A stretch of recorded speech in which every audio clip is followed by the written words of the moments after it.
Assalamualaikum warahmatullahi wabarakatuh.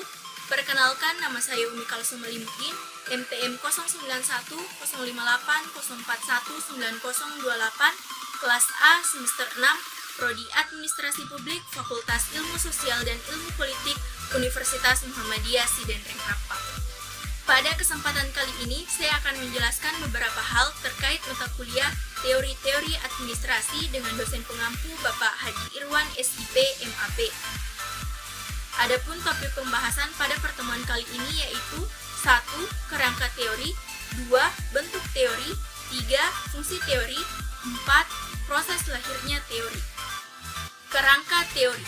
Secara umum, kerangka teori merupakan suatu gambaran atau rencana yang berisi tentang penjelasan dari semua hal yang dijadikan sebagai bahan penelitian yang berlandaskan pada hasil dari penelitian tersebut.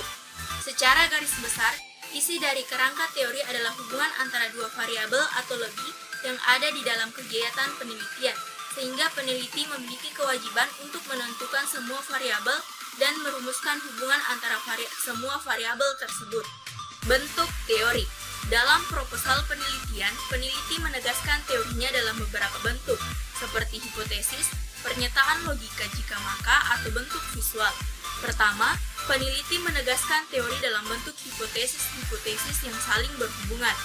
Kedua, peneliti menyatakan teori dalam bentuk pernyataan jika maka yang menunjukkan mengapa seseorang harus berharap variabel bebas dapat mempengaruhi variabel terikat. Ketiga, peneliti dapat menyajikan teori dalam bentuk visual. Bentuk ini penting untuk menerjemahkan variabel-variabel ke dalam gambar visual. Fungsi teori. Teori memiliki fungsi yang sangat penting dalam penelitian, yaitu memberikan kerangka konseptual yang terstruktur dan koheren, sehingga peneliti dapat memahami fenomena yang diteliti dalam perspektif yang benar. Proses lahirnya teori. Pertama, pendefinisian istilah merupakan hal yang sangat penting dalam berteori, terutama berkenaan dengan kejelasan atau ketepatan penggunaan istilah yang telah didefinisikan. Kedua, klasifikasi, yaitu pengelompokan informasi-informasi yang relevan dengan kategori-kategori yang sejenis.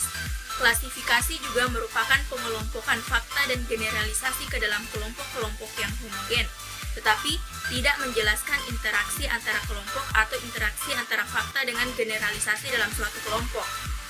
Ketiga, mengadakan induksi dan deduksi. Induksi dan deduksi merupakan dua proses yang penting di dalam mengembangkan pernyataan-pernyataan teoritis setelah pendefinisian dan pengklasifikasian. Induksi merupakan proses penarikan kesimpulan yang lebih bersifat umum dari fakta-fakta atau hal-hal yang bersifat khusus. Deduksi merupakan penurunan kaidah-kaidah khusus dari kaidah yang lebih umum. Keempat adalah informasi, prediksi, dan penelitian. Pembentukan suatu teori yang kompleks mungkin berpangkal dari inferensi, yaitu penyimpulan dari apa yang diamati. Inferensi ini mungkin ditarik melalui perumusan asumsi, hipotesis, dan generalisasi dari hasil-hasil observasi. Sesuai dengan fungsi dari teori, yaitu memberikan prediksi, teori juga berkembang melalui prediksi dan juga penelitian. Ada prediksi yang dibuktikan dengan suatu penelitian, tetapi ada juga prediksi yang tetap sebagai prediksi. Kelima, pembentukan model-model. Karena yang dicakup dengan teori sering menyangkut hal-hal yang sifatnya abstrak dan kompleks, maka untuk memberikan gambaran yang lebih konkret dan sederhana, dibuat model-model. Model ini menggambarkan kejadian-kejadian serta interaksi antar kejadian. Keenam, pembentukan subteori. Suatu teori yang telah mapan dan komprehensif mendorong untuk terbentuknya subteori. Subteori ini cenderung memperluas lingkup dari suatu teori dan juga memberikan penyempurnaan. Baik, itulah tadi penjelasan terkait topik pembahasan pada pertemuan kali ini. Saya akhiri, billahi fisabilillah, fastabiqul khairat. Assalamualaikum warahmatullahi wabarakatuh.